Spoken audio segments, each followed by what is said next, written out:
régulière du conseil municipal du 18 janvier 2021. D'entrée de jeu, le mot du maire, naturellement, on est encore pas pire, on est juste le 18. On peut tous se souhaiter une très bonne année 2021. On est tous tannés d'entendre parler de la COVID. Je ne vous ferai pas un cours ce soir là-dessus, simplement vous dire que on s'en va dans la bonne direction. J'invite la population à à continuer à faire attention, de faire des efforts. On va finir par passer à travers, puis en 2021, on va enfin pouvoir parler d'autre chose que de la COVID. J'aimerais également vous souhaiter à vous et les élus et la direction, Suzanne, je vous souhaite une belle année 2021. On sait qu'on est dans une dernière année de notre mandat de 4 ans. Donc, on se doit de continuer à travailler très fort, de bien finir notre mandat qu'on a fait les 3 prochaines années. Et souhaitons-nous à tous et chacun que 2021 va être une belle année de projets, qu'on va réaliser plein de choses. Puis comme depuis les 20 dernières années, qu'on va continuer à travailler main dans la main avec la population. On se souhaite à tous une belle année 2021. En ce qui me concerne, c'était le mot du maire. Au point 1, lecture et adoption de l'ordre du jour. J'aimerais rajouter le 13.1, résiliation du contrat pour l'entretien et la surveillance de la patinoire. Le 13.2, surveillant de la patinoire 2021. Le 13.3, soumission de traitement d'eau, filtre à air. Et 13.4, la session de la rue Landry. Pourquoi je prends la peine de le redire là, publiquement, c'est parce que sur l'ordre du jour qui est sur le site web, naturellement, ne correspondrait pas à l'ordre du jour qu'on a présentement. C'est pour ça que je tiens à préciser qu'il y a des ajouts qui sont faits. Donc, si vous êtes d'accord, ça me prendrait un proposeur, s'il vous plaît. Jean-Philippe propose. Jean-Philippe Bibeau propose. Merci. Au point 2, adoption des minutes de la séance ordinaire et extraordinaire du 7 décembre 2020. Si tout était conforme, ça me prendrait également un proposeur. Nicolas propose. Au point 3, adoption des comptes pour la période du 7 décembre au 18 janvier 2020 et du journal des salaires de décembre 2020. Si toutefois il y a des questions, posez-les. Sinon, je vais prendre un proposeur. Il n'y a pas de questions. Donc, une question, Alex, ou tu veux proposer? Alexandre? Oui, j'ai des questions. OK. Je veux juste avoir un éclaircissement concernant, là, on parlait du site web tantôt, sur la portion du 3 au 31 décembre. Il y avait une facture de 252,95 pour la page web, venait de Solutions Zen Media, puis un peu plus tard, il y en a une aussi pour DGK de 6 323,63. C'est-tu la même compagnie ou c'est-tu... Solutions Zen, c'est notre ancien fournisseur pour le site web. Celui qu'on a déjà à l'heure actuelle, mais on l'appelle de temps en temps quand on a des affaires qu'on n'a pas de contrôle dessus. Donc, il nous charge du temps, évidemment. Ouais. Et DGK, ben, c'était la première partie du versement pour la mise à niveau du site web.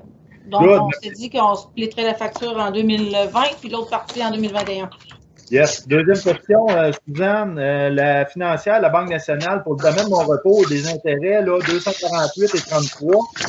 Ça, c'est pour le règlement d'emprunt. OK. Puis c'est la dernière fois. Okay. Les autres, le règlement se termine en 2021. En 2021? Oui. Puis pour le pavillon lui-même, de 2337,68. C'est juste les intérêts. Pour l'année? C'est ça 2 fois par année. 2 fois par année? 2 fois par année, les intérêts, puis 1 fois le capital. OK. Puis quand est-ce qu'on finit de payer ça, ce pavillon-là? Oh, c'est pas demain. C'est pas demain? Écoute, tout de goût de même, je ne pourrais pas dire. Écoute, on a fait ça en 2017, on l'a emprunté pour 25 ans. Il faudrait que je regarde, là. Je ne pourrais pas dire là, comme ça, là. Je vais prendre une note et je vais vous l'envoyer, la réponse. Je sais pas. Je serais curieux de voir. Ça veut dire que depuis que le pavillon il a été fabriqué, là, on parle de quoi? Le pavillon il a été monté dans les années 80 à peu près, 90? Non, le pavillon a été construit en 1977 pour le centenaire.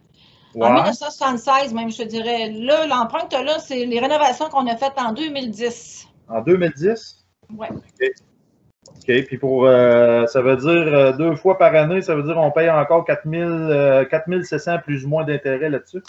À part le capital. Mais on avait un détail sur le budget. Tu vas avoir ça aussi. Mais je vais te donner l'année de fin de... OK. De fin pour le OK. Puis, bon, mais c'est beau, j'ai pas d'autres questions, mon honneur. Merci. Est-ce qu'il y a d'autres questions? Donc, Alexandre, est-ce que tu serais prêt à faire l'adoption des comptes? Bien sûr. Alexandre Bergeron propose. Au point 4, affaires nouvelles de l'assistance ou questions d'assistance, est-ce que toi, Suzanne, tu as reçu quelque chose? 0. Non. Moi, je tiens à préciser qu'on a reçu une série de questions concernant, entre autres, le budget de M. Roy, M. Gaétan Roy, et des très bonnes questions, très pertinentes. C'est avec un grand plaisir qu'on a répondu aux questions de M. Roy. Et aujourd'hui même, le 18 janvier, M. Roy fait un accusé de réception des réponses, puis il restait peut-être une ou deux petites choses à éclaircir. Puis, demain ou mercredi, je vais répondre à M. Roy.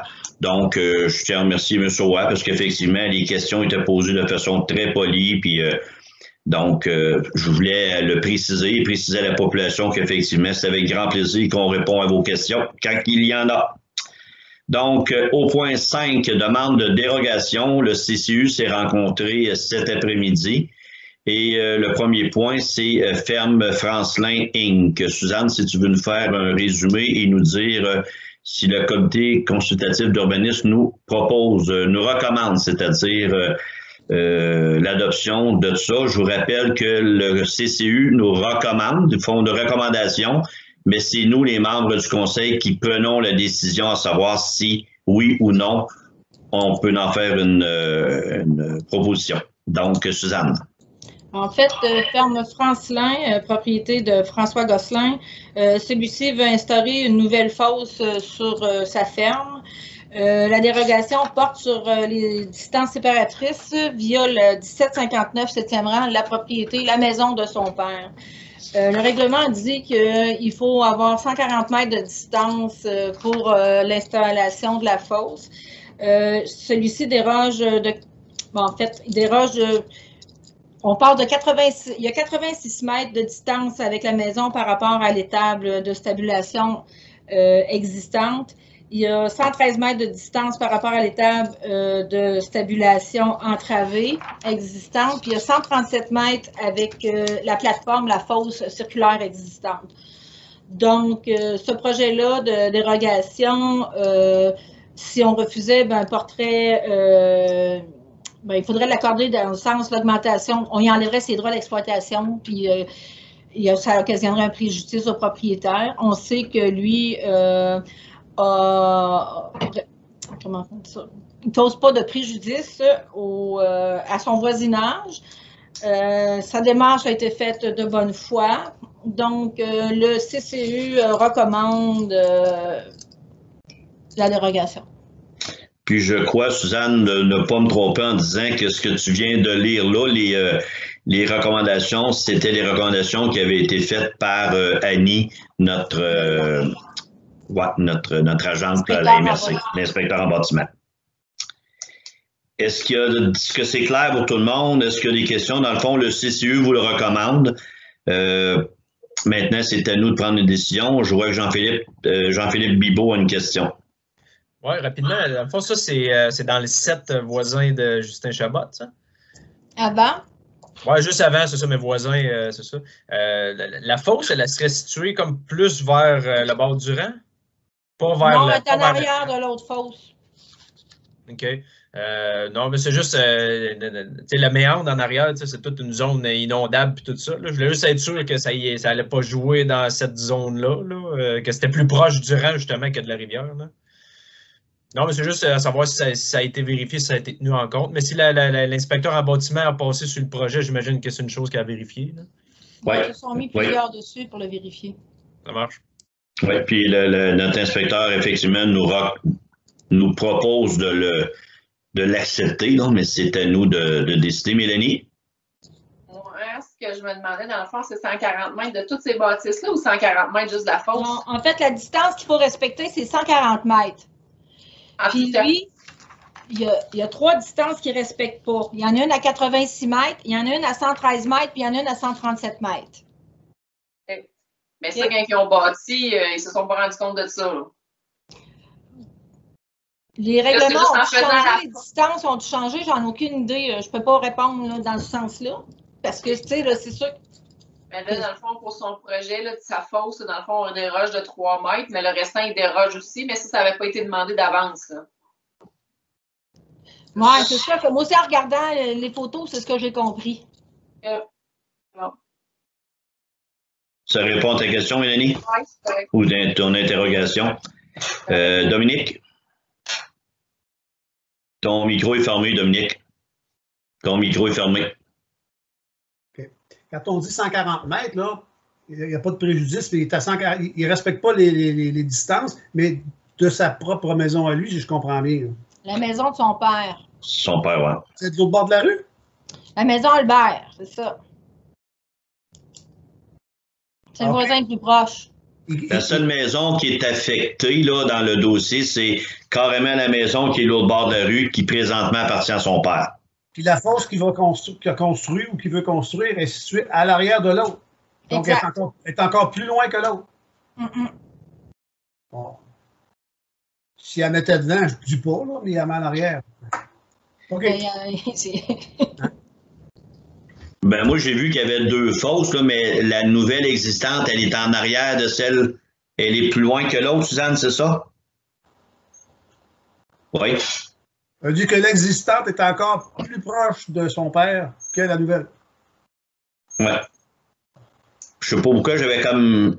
Je vois les 2 fosses, là, mais écoute, c'est ça. Suzanne a dit qu'effectivement, la fosse est plus loin encore. Il n'y a pas de risque de précédent dans ça par rapport à d'autres demandes qu'on pourrait avoir dans le futur de d'autres personnes? Non. C'est du cas par cas. Toutes les demandes qu'on a acceptées, parce que ce n'est pas la première fois qu'on fait des dérogations par rapport aux distances séparatrices. On en a souvent, c'est récurrent. C'est du cas par on cas. l'a fait avec Ferme Andrinoise l'année passée, on l'a fait avec Ferme Irma. Oui, je sais. Ouais. OK.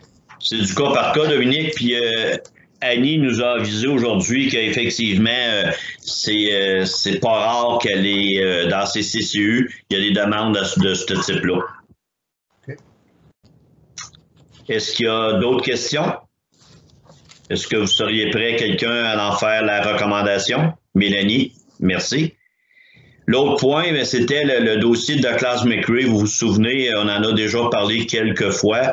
Le dossier est revenu cet après-midi au CCU qui, sans refaire toute l'histoire de ce dossier-là, parce qu'on sait qu'il y a eu plusieurs demandes de dérogation, puis il y a eu des petites difficultés dans le dossier au fil du temps, des changements d'inspecteurs. Bref, le dossier a été repris, puis le CCU et notre inspectrice nous recommande effectivement d'accepter le dossier de M. McRae dans son entièreté. Et comme je vous dis, à moins que quelqu'un me demande de refaire le dossier, on en a très longuement discuté ensemble, là, chers élus.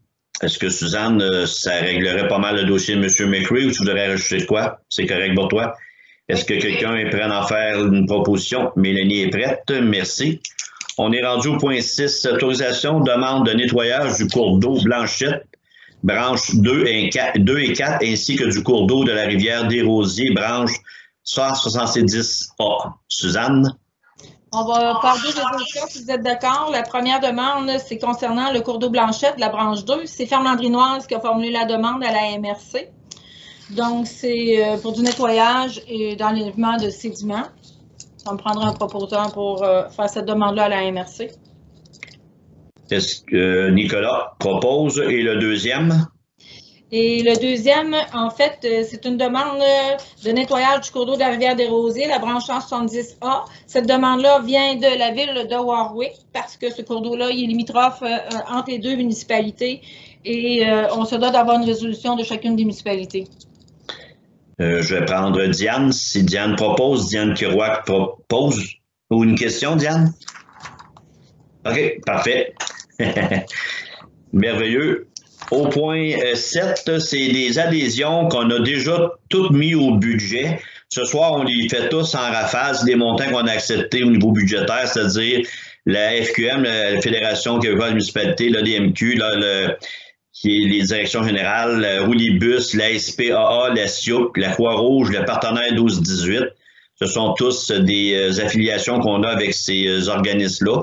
Donc, ce soir, ça serait pour le faire en bonne forme selon les montants qui ont été mis dans notre budget. Ça me prendrait, je pense qu'on peut tout le faire en bloc, hein, Suzanne? Oui, mais je vais faire 2 résolutions, une pour les adhésions puis une pour les aides aux organismes. OK. Mais ce ne sera pas long, je vais énumérer les montants si vous voulez. Oui, mais là, c'est ça, le point. C'est ça, mais là, on fait le point 7. Les adhésions aux organismes, c'est le point 8. Oui, fait que le point 7, là, c'est les adhésions. Oui. C'est ça que tu veux mettre les montants? Oui. OK, vas-y. La DMQ, 885, la FQM, 1740,35, Roulibus, 5037,93, la SPAA, 3512,84, la SIUC, 1842,50, la Croix-Rouge, 284,75. OK. Partenaire 12-18, il était là, mais dans le fond, on va le mettre dans les aides financières. OK. Partenaire 12-18, on va le mettre dans le point 8. Exact. Est-ce que pour le point 7, c'est correct? J'avais-tu quelqu'un qui avait proposé, Dominique propose? Ou? Non, pas Dominique a une question? Oui, une question. Le CIUC, là, ça relève de qui exactement, ça? C'est à MRC, ça? Non. C'est un organisme à part. C'est ça. C'est OK. Leur rôle exactement, là, parce qu'on les voit souvent sur la route, à même place. Je veux savoir qu'est-ce En fait, c'est qu'ils des intervenants lorsqu'il y a soit un incendie, souvent c'est là qu'on les voit, qui vont arriver, ils ont un autobus, ils peuvent aider les pompiers, ils peuvent aider à relocaliser les gens qui sont démunis ou qui sont mis dans la rue en attendant que leur Croix-Rouge arrive. Souvent, on les voit aussi quand des organismes font des événements, genre vélo, quelque chose, là, qui sont là pour intervenir, pour apporter leur aide. Je veux dire, c'est une aide communautaire, la SUC. Chaque municipalité a le droit d'avoir les services de la SUC une fois sans frais. Ça fait partie de notre cotisation. Puis dans tous les services d'urgence qu'il y a dans la région, ces gens-là sont en support à tous les niveaux pour faire en sorte que le pompier éteigne le feu, puis que le policier s'occupe de gérer des choses. Fait que l'organisme, c'est des gens qui, dans la très grande majorité, c'est des bénévoles, puis qui ont suivi quand même des formations. Puis c'est ça, c'est une certaine sécurité qu'ils apportent aux gens. Puis quand les gens sont en détresse, puis qu'ils voient la SUC, qu'il y a des gens qui peuvent s'occuper, il y a un autobus qui peuvent les faire monter à chaleur, admettons qu'il y a un feu cette nuit ou quoi que ce soit. Mettons que c'est un grand aide. Les policiers et les pompiers aujourd'hui, demandez-leur s'il se passerait de cet organisme-là, puis c'est clair que c'est non, là, c'est très important. Ils sont en service tout le temps.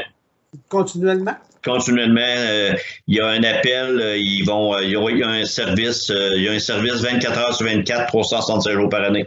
Parce que pourquoi je pose la question, là on ne les voit pas de ce temps-là, parce qu'au 6e rang, le restaurant est fermé, là. Mais en d'autres temps, là, très souvent, le soir, sont 3-4 chars là, qui sont là. Probablement, on prend un café. Là. Je savais qu'il était payé, il était bénévole. Là. Sauf que je me posais la question, pourquoi 4 voitures sur la route, puis ils n'ont pas de câble, là? C'est simplement ça qui était mon questionnement. On les voit peut-être que Dominique arrivait peut-être d'un câble, il était peut-être allé sur un câble. Moi, non, oui, mais il n'y embarqueront pas 4 dans le même char s'ils vont sur un câble d'urgence, là, parce qu'il y en a un qui peut partir de Saint-Rosaire, l'autre peut partir de Victo. Tu sais, il y a probablement que ces gens-là, quand que tu les as vus, ou c'est peut-être leur endroit quand ils ont fini parce qu'il y a sûrement des personnes de garde, même si c'est du bénévolat, ils ont le pagette. Il y en a qui doivent se faire dire, ben aujourd'hui, tu es sur la première ligne. Tu sais, je connais pas leur système au complet, mais probablement que ces gens-là, ils se disent, bon, on va te prendre un café, puis tu sais, probablement, mais effectivement, ces gens-là, c'est du bénévolat, là. Fait que la voiture, comment ça fonctionne au niveau de s'ils se déplacent avec 4 voitures, de quelle façon que ça fonctionne au niveau des dépenses, tout ça, honnêtement, je pourrais pas te dire, là. Bon. Ça répond à ta question, Dominique? Oui. Alexandre. Oui, Suzanne, pour concernant l'adhésion Roulibus, c'est combien le montant? 5 000 quelque chose. OK. C'est le montant qui apparaît. Ton son est fermé, Suzanne. Excusez. 5 037,93. OK, c'est celui qui apparaît dans un compte là, du. Oui, c'est ça. Mais les chèques sont là, mais je les ai mis dans les comptes pour approbation, les mails cette semaine. Ouais, tu as déambulé ça, puis j'avais cru comprendre 1000 quelque chose, là, mais ça, c'est pour un autre. Là. Mais, 1842, c'est la suite.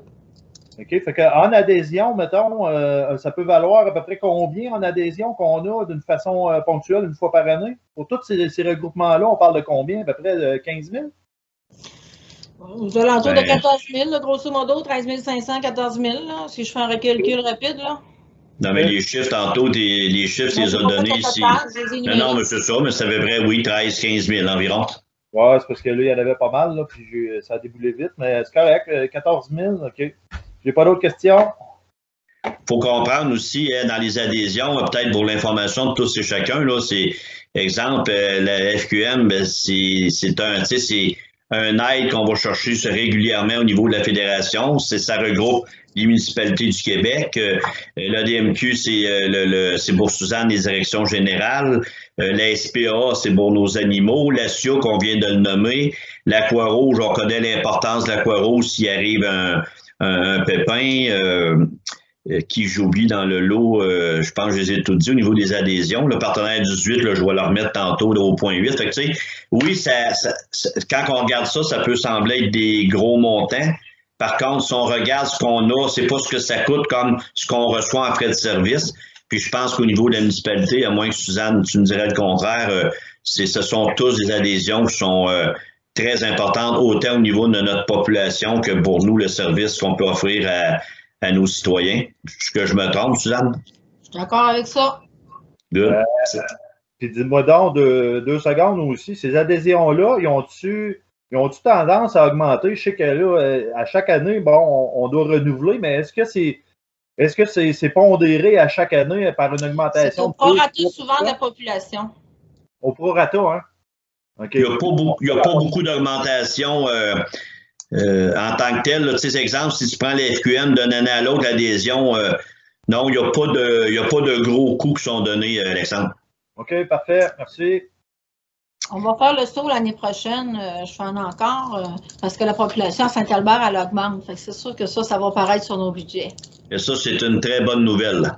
Oui, le saut, c'est un beau saut. Il faut être fier de ça. Est-ce que j'avais eu un proposeur pour l'adhésion, Suzanne? Je ne me souviens pas. Non.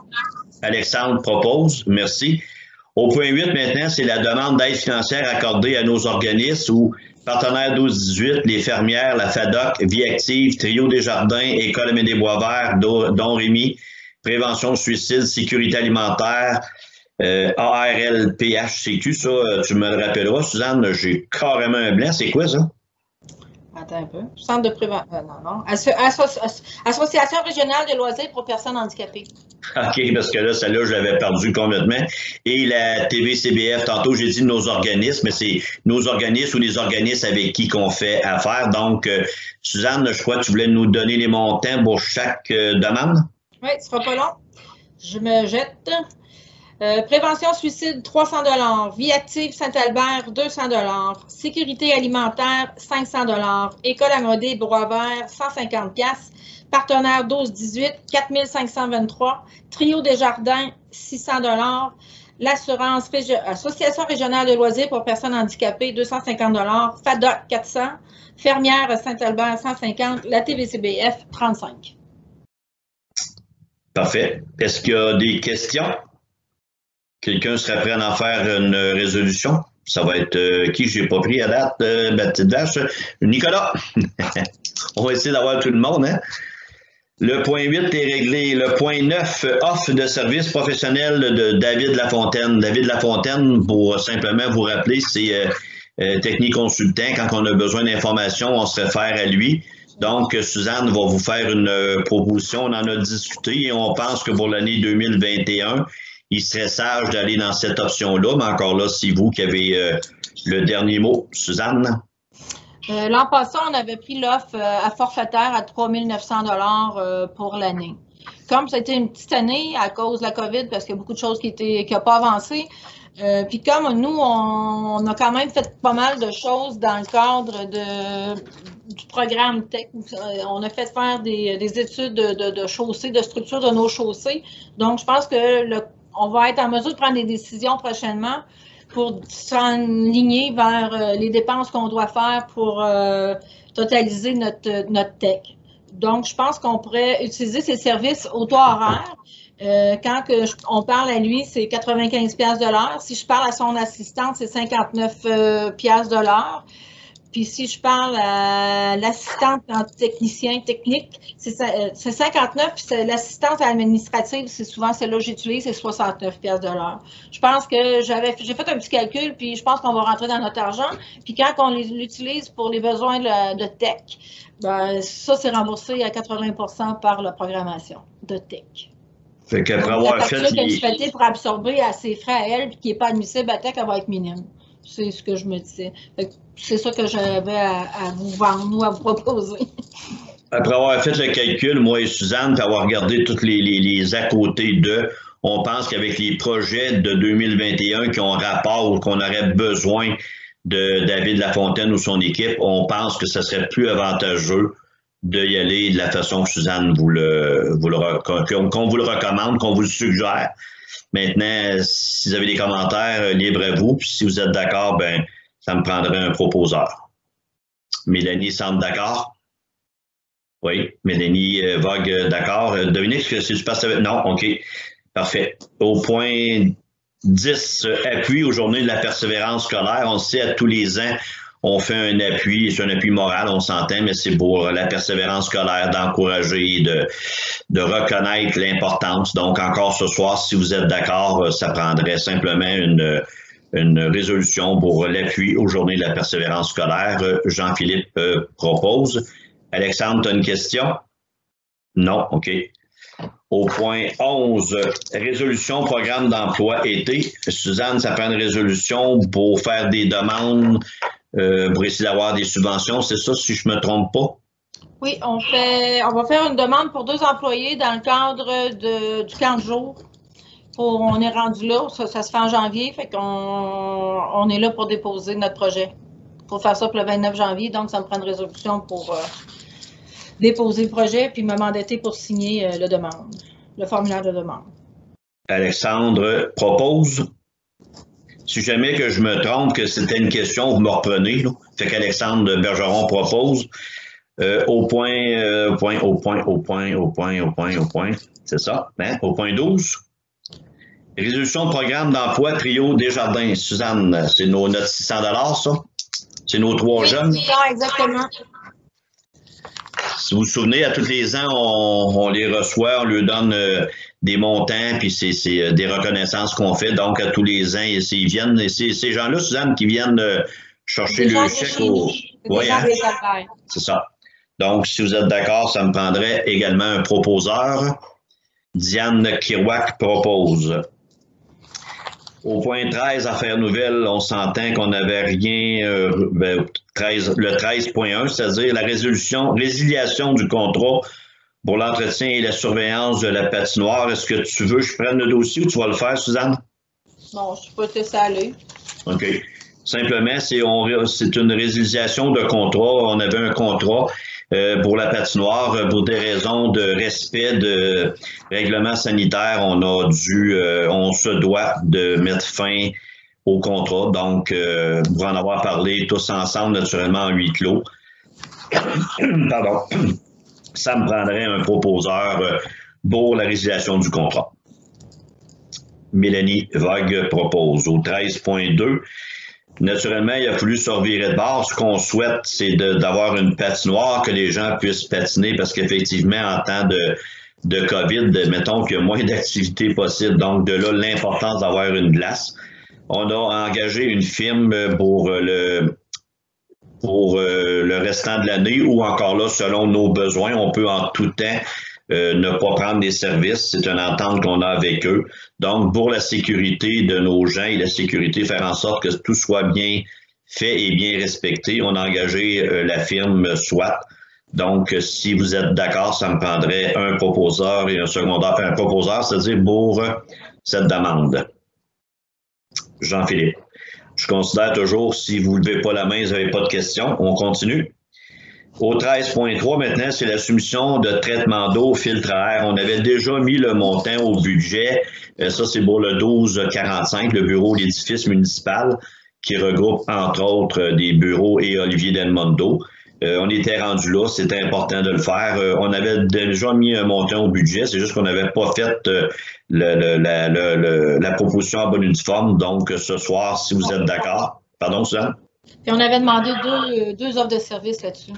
Parfait. Puis finalement, c'était Nord-Haut, hein, je crois qu'il y avait eu le contrat. Nord-Haut était à 2542,57, puis De Grand Prix était à 2986 $. Donc, le contrat était donné à Nord-Haut, puis c'est déjà fait le travail. Naturellement, on demande une résolution, mais vous comprenez que déjà, on avait eu votre aval précédemment au mois de décembre. Donc, si vous êtes d'accord, ça me prendrait un proposeur. Dominique Poulain propose. Le 13.4 maintenant, c'est la cession de la rue Landry. On a fait des travaux. Naturellement, c'est Construction Jacques qui était le maître d'œuvre de tout ça. Une fois que les travaux sont terminés, ben il se fait une entente qui fait qu'il redonne la cession de la rue Landry, la redonne à la municipalité pour un montant de 1 $ pour faire en sorte que par la suite des choses, c'est la municipalité qui va faire l'entretien de la rue à venir. C'est une façon de faire tout à fait correcte, là.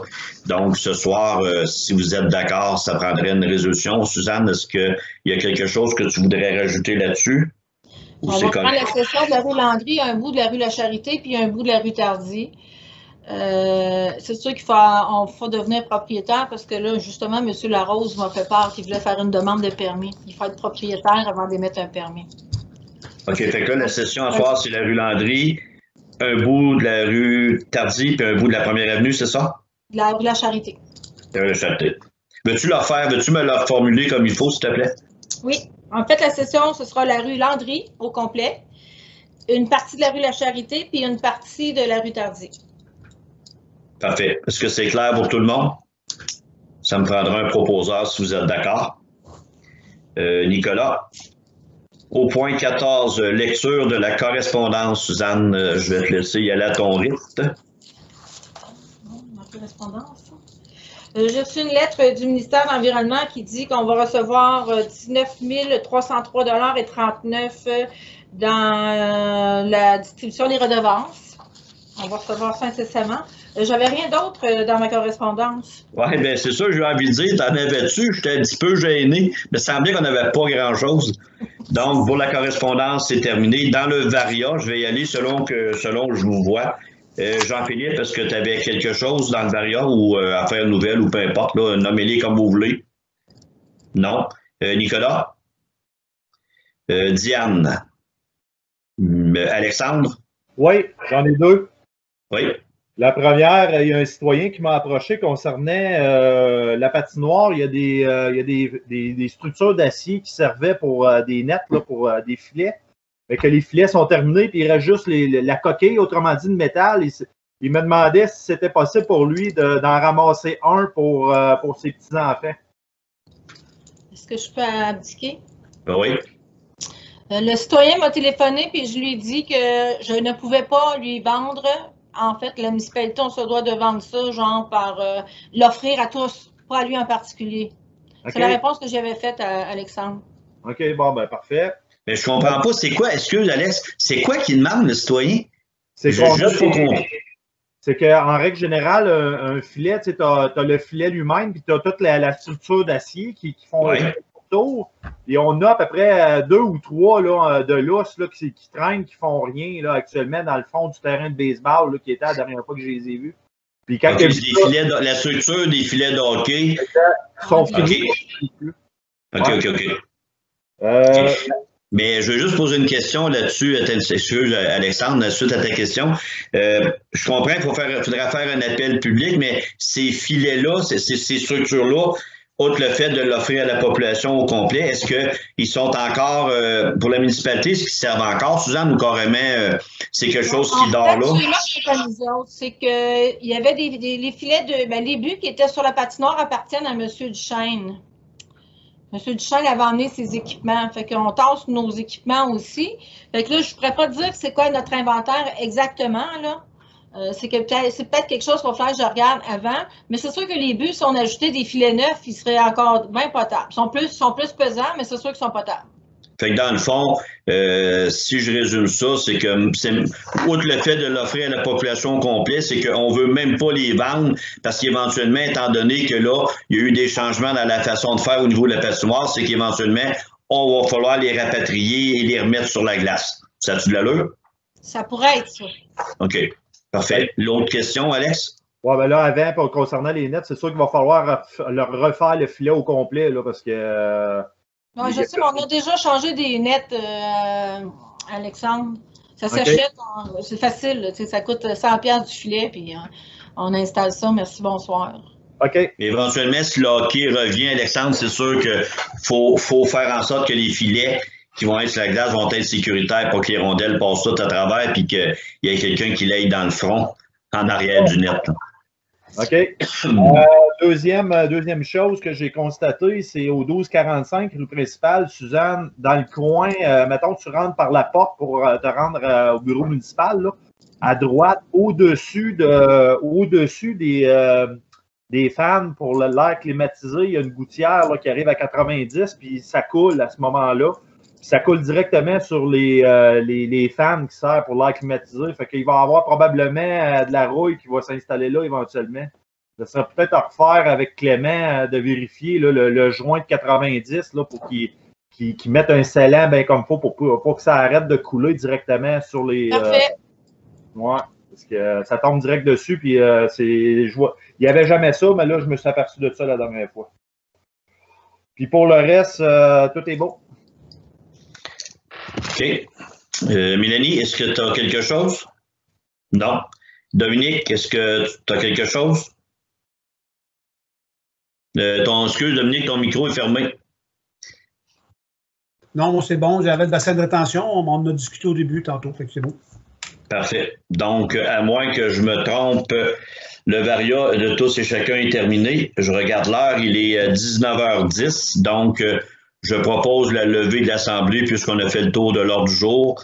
Merci infiniment à tous. On a fait un beau travail. Oui, Suzanne? Je veux parler aux élus après l'enregistrement, s'il vous plaît. OK, parfait. Donc, levée de l'Assemblée, 19h12 par Diane Kerouac. Donc, on va fermer l'enregistrement.